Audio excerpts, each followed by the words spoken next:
¿Qué tal, mis cibernautas? Tengan ustedes muy buenas tardes. Les saluda Juan Pablo Rodríguez desde la ciudad de Saltillo por MD Saltillo TV a la red. Un saludo muy cordial a todos los que hablan en español en todo el mundo y a los que no lo hablan o que lo entienden. Pues primero agradecerles su presencia. Bueno, hay varios temas que a mi parecer son interesantes. Sigo preocupado por el problema de Grecia. Primero voy a abordar un poco el de Grecia rápidamente. Parece ser que la ala izquierda del partido de Syriza no está de acuerdo con las reglas que le quiere imponer la Comunidad Económica Europea. Pero si no se aceptan estas reglas, no hay dinero, no hay los 80,000 millones de dólares o de euros que necesita Grecia para reestructurar su deuda a mediano y largo plazo. Esto obviamente va a llevar a Grecia a tener una deuda del 200%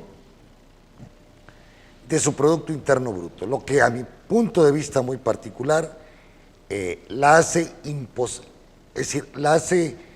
determina que Grecia va a ser insolvente, no va a poder pagar, jóvenes. La única solución para que la Grecia pueda pagar es, primero, de hacerle una quita como se le hizo a Argentina, provocar procesos de inflacionarios internos, no deflacionarios como se han hecho, bajando salarios, bajando gastos, ¿verdad? Pero la quita es fundamental. No puede pagar, el pueblo griego no puede pagar 200,000 millones de euros o 300,000 millones, es imposible.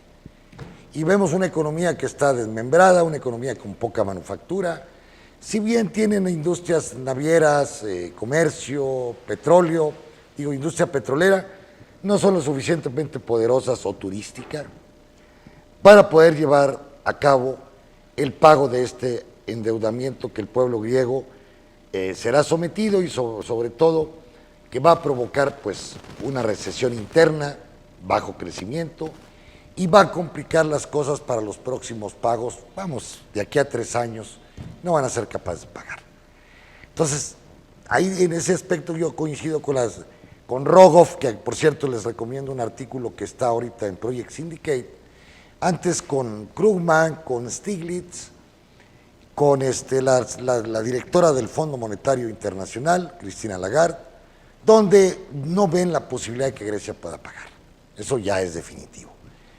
El peligro ahorita está en la izquierda, la división de la izquierda interna, donde los radicales no están de acuerdo a apoyar a Varoufakis. Va a tener que llamar a elección, no van a estar con él. Muy probablemente vaya a perder la próxima elección Varoufakis, va a salir con la vergüenza de haber aceptado todas estas condiciones, pero también hay que ponerse del lado de Tsipras. Varoufakis va a andar en contra de Tsipras. El caso de Tsipras es de que si no lo hacía automáticamente Grecia caía en default o de falta de pagos, como ya pasó en Puerto Rico, que ahorita lo voy a comentar. Pero a diferencia de Puerto Rico, pues Puerto Rico depende de la Unión Americana, va a seguir recibiendo dinero del gobierno norteamericano, mientras que Grecia, en este caso, no recibiría dinero del Banco Central Europeo y de la Comunidad Económica Europea. Es decir, de la famosa Troika, que está compuesta por el FMI, la Comunidad Económica, el Banco Central y la Deutsche Bank de Alemania. Bien, entonces,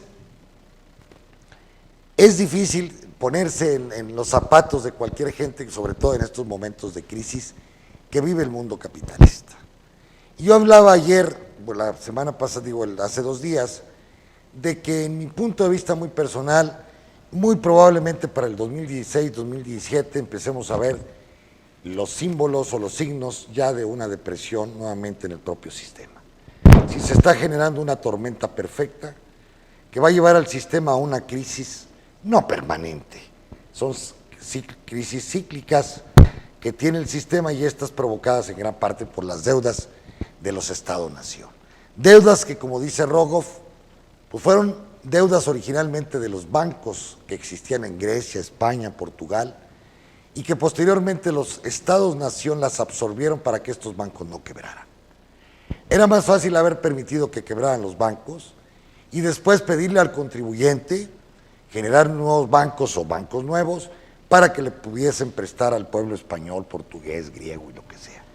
Pero en su momento se debió haber evitado que las deudas privadas se socializaran como sucedió aquí en México con el famoso FOA-PROA, y que lo único que nos está provocando del 94 a la fecha aquí en México, y que le va a provocar a Grecia, es más pobreza. México ya tiene más del 50% de su población en pobreza, y que no ha crecido la economía por falta de recursos, y sobre todo falta de demanda, falta de buenos salarios, que pues es la condición sine qua non que han puesto los neoliberales en la economía mexicana para seguir con su modelo fracasado de no crecimiento, de no beneficio, de no aumento del ingreso por habitante, y como consecuencia pues de un país desmembrado por el narcotráfico, por la pobreza y por las condiciones sociales y políticas existentes. Aparte del país lleno de gobernantes tontos y estúpidos que ellos creen que tienen la verdad en sus manos, y lo único que han hecho es complicarle la vida a más de 120 millones de habitantes en este país. Ojalá este panorama no suceda con Grecia, porque el señor Tsipras pues, va a lanzarlas a nuevas elecciones, porque ahorita tiene minoría, y muy probablemente que ahí se va a ver la reacción de los jóvenes y de lo que realmente está queriendo el pueblo griego. A veces no se puede tener todo. Permanecer en la Comunidad Económica Europea sin una quita considerable es llevar a Grecia al despeñadero, es decir, al fondo de la barranca. ¿Por qué? Porque pues, no va a tener dinero para pagar esto, y que tarde o temprano va a solicitar una quita, y tarde o temprano va a evitar sus pagos. Eso por el lado de Grecia. El otro problema que se encuentra en el sistema, y ahorita hay un artículo interesante de Krugman sobre los líderes al descubierto en China. Entonces, también hablan del problema de China. China es un país que a partir de los años 90 ha tenido procesos de sobreinversión en la economía china. La inversión llegó a representar más del 50% del Producto Interno Bruto, que es del ingreso nacional, eso es altísimo. Cualquier país están hablando normal del 10, 15, 20%, pero hablar del 50%, pues hubo una sobreinversión en la economía china del 2000 al 2010. Es decir, con el propósito de seguir creciendo a tasas del 10-12%, y luego para contrarrestar los efectos de la crisis desde 2007-2008. Esto, pues ha provocado que China hoy esté metida en una sobreproducción espantosa, es decir, de bienes y productos. Ha aplicado el quantity easing igual que los Estados Unidos, se les ha dado facilidades a las regiones chinas y a los bancos paraestatales chinos, se les está prestando muy barato a las empresas paraestatales chinas, pero esto no viene, el problema de China no es un problema de inversión y de producción. El problema de China ahorita actualmente, jóvenes, es un problema de consumo. Tanto es su producción que el consumo no la ha acompañado, y está abriéndose un gap entre la producción y el consumo, y está generando sobreproducciones al interior de China, que lo único que está provocando es que China esté buscando la realización a la venta de sus mercancías en el exterior, a precios de dumping, a precios muy baratos, que están destruyendo las industrias manufactureras e industrias del acero, por ejemplo, aquí en México, por causa de las importaciones de China. Entonces la tormenta perfecta se va formando. Deudas extremadamente que se socializaron en todo el mundo de la iniciativa privada, sobreinversión en el fenómeno chino, la baja por consecuencia, al no haber crecimiento en China como del 10%, sino del 7%, la baja de los commodities a nivel mundial, y por ende la baja de la tasa de ganancias en todas estas empresas. Es decir, al bajar los precios, al entrar en un proceso deflacionario de los commodities a nivel mundial, automáticamente ve impactada la tasa de ganancia, la tasa de utilidad, que deberá de invertirse en el próximo ciclo, y que dice el empresario, nanay, yo no voy a invertir si que lo que ya tengo no es consumido, ¿por qué voy a meterle más gasolina al fuego? Entonces empieza a haber un proceso de desempleo, de bajos salarios, como ya existe en todo el mundo, no ha aumentado el salario ni en Europa ni en los Estados Unidos, mientras que las desproductividades se han destapado un poco en estos últimos 5 años. Entonces, la tormenta perfecta se le incluye el problema del salario y la desconfianza que hay a nivel mundial y en el fenómeno mexicano y otros países latinoamericanos del tercer mundo, problemas de la carencia de Estado de Derecho, problemas de credibilidad en un Estado. Peña Nieto ya nadie cree en él, ni en el PRI, ni en estos. El problema del narcotráfico que está campeando por toda la República Mexicana y América Latina, increíble también. Hoy Colombia está metido en un broncón con lo del petróleo, ya no tienen ingresos petroleros y empieza a resurgir nuevamente el narcotráfico a sus anchas en ese país sudamericano. Entonces, pasa también con México. Claro, el narcotráfico aporta muchas divisas al país, 30, 40 mil millones de dólares, pero por el otro lado provoca conflictos militares, sociales, políticos en todas las regiones de México. Entonces, cosa extraña, se están juntando varios elementos o variables que nos pueden predecir de que muy probablemente el sistema vaya hacia otra recesión.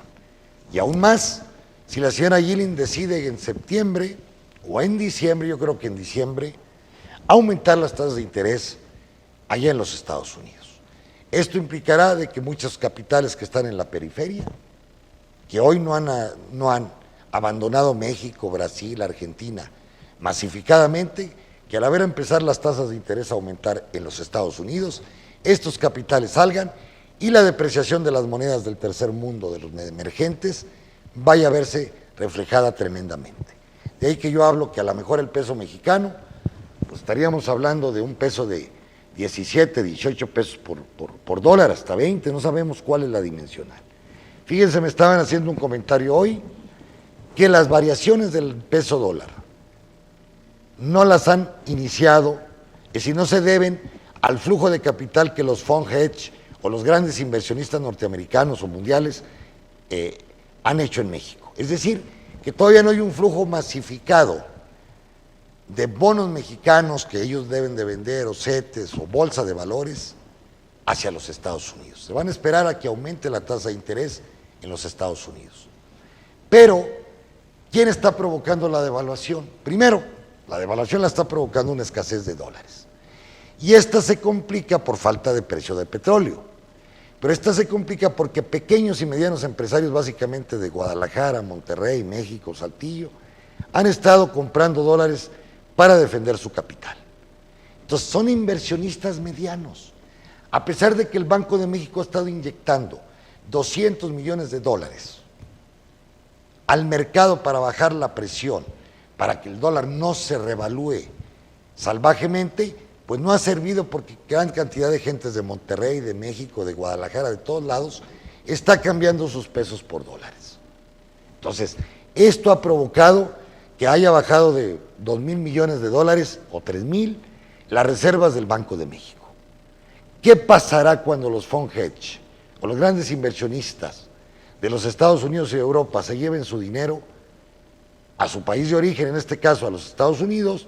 Pues señores, no vamos a completar con la reserva que tenemos si estos señores deciden en cualquier momento llevarse su capital a Wall Street.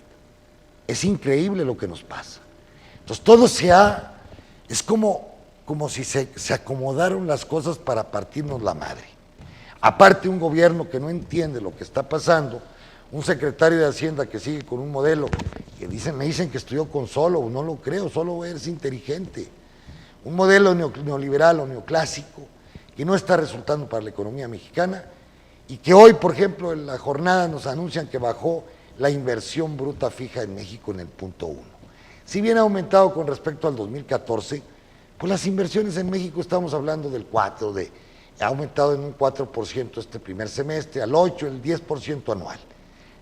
La inversión bruta fija en China llegó a superar hasta el 50%. Claro, hoy metió a China en una sobreproducción espeluznante,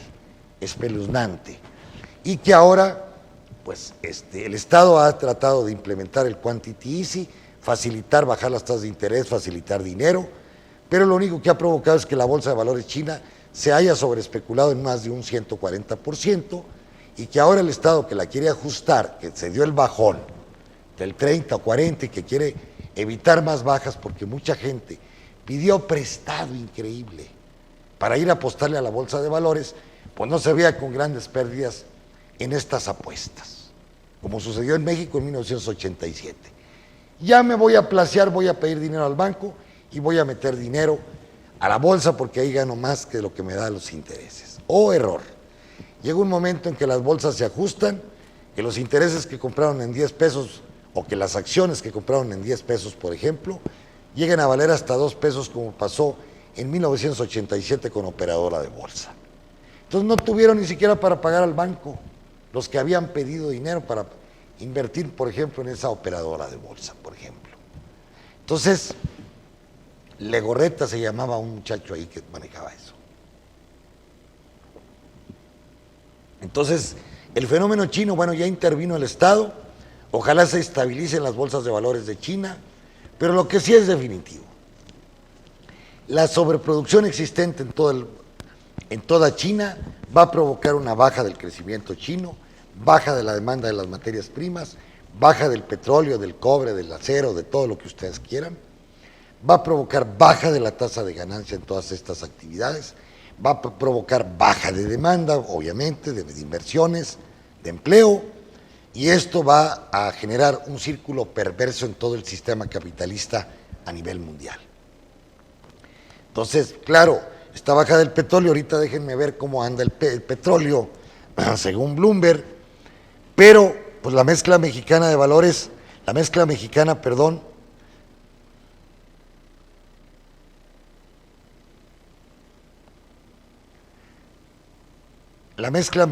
podría pues estar por abajo, en pocos días abajo de los $40. Ahorita anda 45 el West Texas, el mercado mexicano, más bien la mezcla mexicana, debe andar en 42, por ahí, son $3 menos. Eso implica que el gobierno mexicano va a tener menos dinero en su presupuesto, un 50% menos de lo que le aportaba a Pemex, equivalentes al 20% menos, que es mucho. Esto lo va a obligar a endeudarse y las deudas están creciendo exponencialmente en nuestro país. Entonces, aquí es un círculo vicioso, como ya lo dije. No valen nuestras materias primas. Ahora, del otro lado, el que devaluemos nuestra moneda puede traer beneficios para la industria manufacturera, porque pues es más barato, sería más barato exportar a los Estados Unidos y Europa en un mercado súper competitivo con los hindúes, con los chinos, con todos ellos. De ahí que, pues, están las cosas, como dijo aquel, están terriblemente mal las cosas. Hoy las bolsas están aumentando por lo de Grecia, ya hubo un arreglo, ya se está estabilizando. Las bolsas europeas, por ejemplo, Francia subiendo el 1.39, Turquía bajando el 0.13, pero Alemania, la más importante, subiendo el 1.44. La bolsa griega había subido, hoy baja 2.53, se está acomodando. La de Dinamarca 0.93. Y las otras importantes, Rusia subiendo el 1.11, va bien la economía rusa y va, a pesar de la baja petrolera, le va a pegar a Rusia. Y en el caso, por ejemplo, de Noruega subiendo el 0.84 y déjenme ver Europa en general subiendo el 1.25. También está pasando en las Américas. Está también pasando en las Américas porque, pues, creo yo que las bolsas también van a subir algo. Habían estado bajando en todo el mes, terriblemente. Entonces, déjenme ver Américas cómo anda. La Bolsa Mexicana de Valores, Estados Unidos bajando, subiendo el 0.32, también recuperándose, Argentina el 0.62, Perú, México bajando la bolsa el 0.52 ya a 44.912. Fíjense, la Bolsa Mexicana de Valores, para que vean el modelito de Videgaray. En un mes ha perdido la Bolsa Mexicana de Valores el 0.32. Y en un año, ¿sabe cuánto ha ganado la bolsa? Ni el 1%. Si ustedes depositaron su dinero en varias acciones, diversificaron, no han ganado para nada. Canadá, por ejemplo, ha perdido el 4.40 y Chile, con el problema del cobre tan bajo en precio, ha perdido el 1.83. ¿Y cómo andan los commodities? Porque yo estoy hablando que es una crisis internacional. Ya revolví commodities con bolsas, pero es conveniente para estar yo vamos a decir,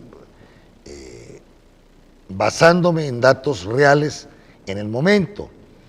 Las bolsas chinas, por ejemplo, déjenme ver China, si se está estabilizando China, Shanghái, después de las introducciones que tuvo el Estado. Bueno, está bajando China el 1.65, 1.49, el Shenzhen, pues estamos hablando que está bajando el 1.05.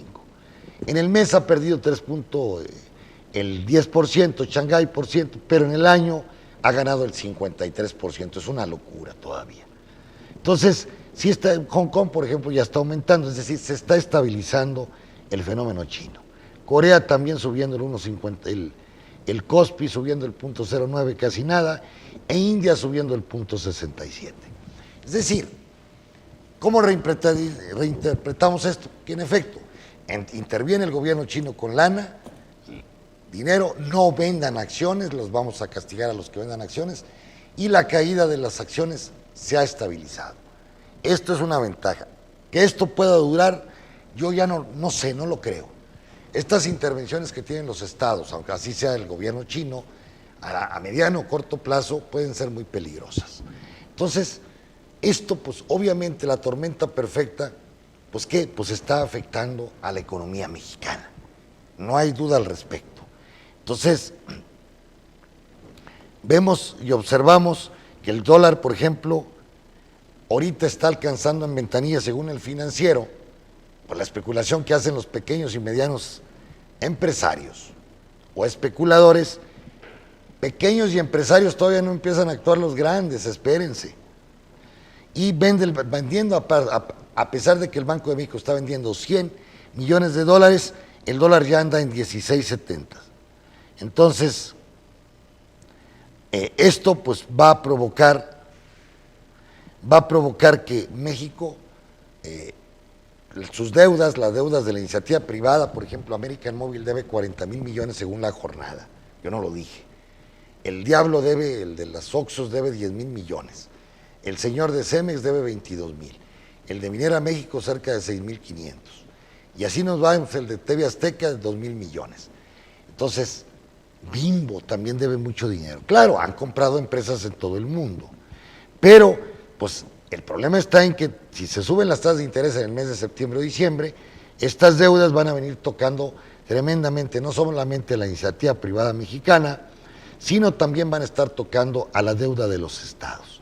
Por ejemplo, en el estado de Colima, dice que las empresas en Colima, por dar igual que en Coahuila, igual que en Chihuahua, igual que en el estado de Nuevo León, que las empresas en Colima han estado cerrando debido a la falta de pago por parte del gobierno del estado. Porque han optado por cerrar debido a que en muchas ocasiones el gobierno es su principal cliente. Entonces, así como está Colima, pues están todos los estados de la República Mexicana, que ya se deben, pues estamos hablando de 5 billones de pesos o 6 billones de pesos, están endeudándose terriblemente. Ahora, ¿qué están diciendo las previsiones de la economía mexicana? Pues que va a crecer al 2.4, 2.5. Ya unos pesimistas como yo en persona, digo yo, si crecemos el 2.1 va a ser una maravilla. Dicen que en mayo se dinamizó el consumo. Pues sí, debido a lo que se estaba presentando en los Estados Unidos, un aumento de la demanda manufacturera, pero en junio van a ver ustedes que otra vez se va a desplomar el consumo. Aumentó en 3.6%, pero creemos que en mayo y en los meses subsecuentes vaya a disminuir. Acompañados, claro, con menos dinero que el gobierno va a recabar por el concepto del petróleo. Entonces,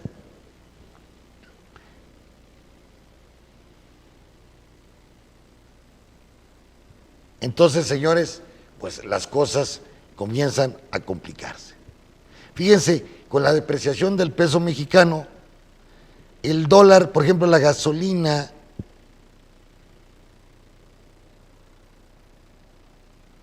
dice que los impuestos a las gasolinas, que son impuestos a todo el pueblo mexicano, la gasolina vale 3.72. Pues con estos ingresos ha podido menguar un poco la baja de los ingresos de petróleo crudo. Pero bueno, entonces la devaluación pues está pegando, aunque lo extraño de todo esto es que no han aumentado los precios al interior del país. Y me dicen, bueno, doctor, ¿por qué no aumentan los precios si muchas de las manufacturas que obtenemos son de importación o son bienes semi-manufactureros o intermediarios que estamos importando para producir productos finales? Debería haber una inflación automáticamente. Pues nada. Entonces, el problema es que la inflación en México pues está siendo muy baja, y esto se debe a que la inflación, estamos hablando de la inflación en México, pues no ha estado muy retirada de lo que ha sido la inflación en los Estados Unidos. Entonces,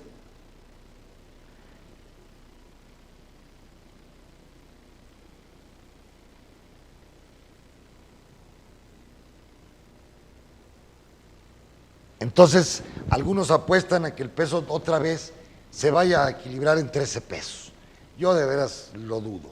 Vamos a esperar los acontecimientos del aumento de las tasas de interés en Estados Unidos y cuánto capital sale de México para irse a invertir a los Estados Unidos.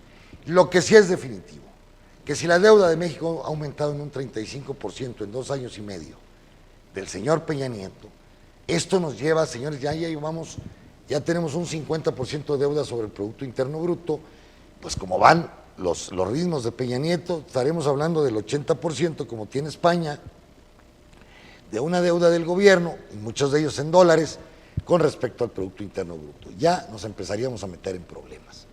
Entonces, esto es grave para México. A veces yo digo, el haber dejado al Chapo escaparse, porque no me cabe la menor duda, es para que le mueva a la industria del narcotráfico, para que exporten, puedan entrar dólares, puedan entrar dólares vía turismo, vía los inmigrantes y vía narcotráfico, para compensar un poco el impacto que ha tenido la baja del precio del petróleo. Ahora, también hay que decirlo, este aumento de las tasas de interés que es inminente, que ya viene a principios de año, digamos, pues va a complicarle la cosa a estados como Coahuila, donde los Moreira, estúpidamente, porque son tontos, endrogaron al Estado en 40,000 millones sin saber, todavía no sabemos en qué se lo gastaron. Mucha gente piensa que se lo robaron, pero estos 40,000 millones están ahí y la gente de Coahuila tiene que pagarlos. La gente de Nuevo León debe más de 65,000 millones. Van a tener que pagar la deuda y sus intereses. Los del Estado de México, Distrito Federal, Colima, Nayarit, por todos lados hay deudas estatales. Estas pueden llegar a 5 billones o 6 billones de pesos, lo que si le sumamos a la deuda nacional, les digo, anduvieran 50-60% del Producto Interno Bruto. Entonces, al haber aumento de las tasas de interés, pues todos estos estados, si hoy no pueden pagar ni el capital, imagínense ustedes aumentar las tasas de interés. Entonces, ¿qué tienen que hacer ustedes como economistas o jóvenes que tienen sus papás, que van a comer con ellos hoy? Papá, no te endrogues, porque van a subir las tasas. Si te endeudas, hazlo a tasa fija.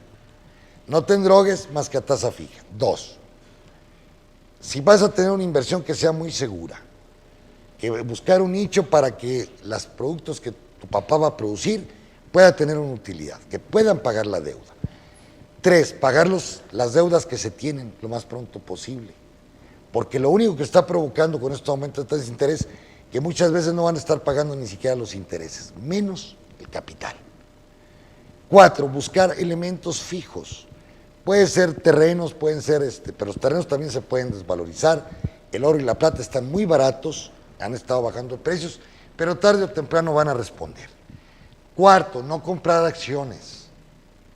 Si viene una depresión, una desaceleración económica, las acciones van a bajar de precio, no hay duda. Entonces, es la crisis propia del sistema. Los gobiernos ya no tienen dinero o tienen la posibilidad de aventar el quantity easy.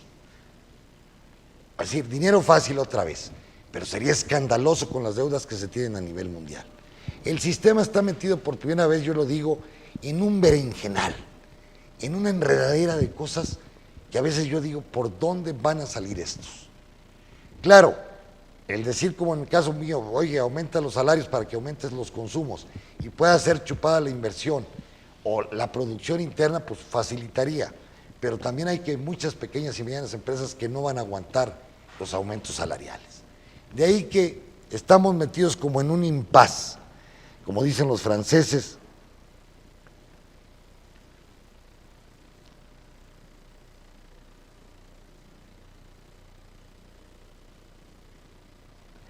como dicen los franceses, pues es un callejón sin salida. Total, entonces jóvenes, estamos viendo problemas por todos lados. No quiero decepcionarlos, hay que tener el reto. Los buenos economistas van a tratar de buscar las alternativas. La economía keynesiana es para mediano y corto plazo, lo hemos dicho. Ya se aplicó en el 2007-2008. Ahí vamos a ver si nuevamente aplicando economía keynesiana podemos salir. Si viene otra depresión, ver la posibilidad de salir por las vías mismas fiscales y monetarias. Pero no sabemos. Hay una crisis estructural del sistema. Y esto es muy grave. Entonces, yo a veces me pongo a pensar, digo, bueno, ¿por dónde? Pero lo que sí es definitivo es que la concentración del ingreso va en ascenso, van a aumentar los problemas políticos y sociales, como dice Piketty, y esto no me gusta nada. Recuerden que la crisis del 29-33 fue el preludio de la Segunda Guerra Mundial. Y en el 14 pues fue el preludio de la Primera Guerra Mundial. Las crisis traen como consecuencia siempre pues el desencadenamiento de las guerras. Y esto a mí no me gusta, a nadie nos gusta la guerra. Es algo que el sistema, como decía Keynes en su último capítulo, a veces lo necesita para su recuperación porque se implique simple y sencillamente la destrucción del aparato productivo. Y miren, voy a entrar nuevamente a las bolsas para ver realmente cómo andan las commodities, que para el tercer mundo, América Latina, es terrible. Hay noticias buenas que se dan en América Latina, que ahorita voy a dar una de ellas, y que a mí me impactó porque estuve viendo ya el reportaje, pero las commodities están bajando el 0.32%. Ayer se recuperaron algo, y nuevamente el petróleo bajando, el 1.55%, ¿verdad? 1.51 bajó a $45 el West Texas y a 49 el crudo. La gasolina también bajando a 1.67, les digo, el galón, y los metales preciosos como el oro bajando 0.50. Se espera que el oro baje abajo de $1,000 la onza. El caso de la plata también bajando el 0.31. El cobre, pobre de nuestros amigos chilenos, bajando a 2.34 la libra allá en el mercado de Nueva York y de Chicago. Y en el caso de la agricultura, bueno, subiendo un poco el maíz, 1.19 y 1.72 el trigo. Y el maíz subió al ganado en pie, miren, 1.48, ha estado nuevamente recuperando, que es el único bien que le veo que se está recuperando algo. Entonces, por todos lados hay bajas de las monedas mundiales y esto, el sistema, pues está sufriendo en sí. No sé, vamos a ver cómo resulta todo esto, pero los quantity eases, mientras no se bajen al conjunto de la población, no van a resultar. Si se les presta a los bancos para que nos presten a nosotros, no. Van a tener que empezarle a regalar como lo está haciendo el Chapo. Me están diciendo que lo felicitamos. Me están diciendo que está pagando las deudas de las gentes pobres en Coppel, en Jalisco, en Sinaloa y Sonora. Bueno, pues eso va a dinamizar los consumos en esos estados. Van a haber mayor crecimiento. Si el dinero del narcotráfico parece que lo están utilizando para pagar cuentas.